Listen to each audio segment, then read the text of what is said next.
10 тамыз Абай күні. Абайдың бөтен сөзбен бұлғамай, сөз патшасы, өлеңмен қиыннан қиыстырған асыл сөздері көптеген ұрпақтың жазушылары мен ақындарына үлкен әсерін тигізіп, үлгі болды. Қазақ поэзиясының кемеңгер тұлғасы, Абайдың мол әдеби мұрасы тек бір халықтың ғана емес, бүкіл адамзаттың рухани қазынасы саналады. Ойға түстім, толғандым, Абай Құнанбаев. Ойға түстім, толғандым, өз мінімді қолға алдым.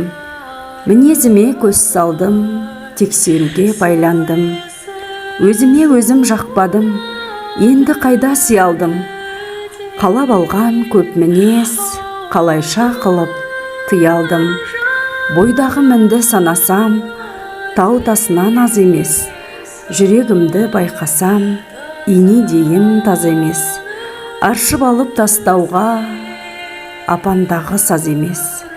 Бәрі болды өзімнен, тәңірім салған наз емес. Осынша ақмақ болғаным, көрінгенде қызықтым. Ғаділетті жүректің әділетін бұзыппын. Ақыл менен, білімнен, әбден үміт үзіппін. Айла менен амалды меруерттей тізіппін.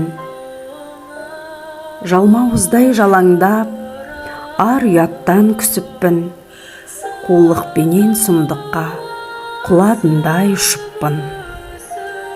Сіз білесіз дегенге күнге күйіп, пісікшін, мақтан басқа мақтанып деп жүріппін, пысықпын.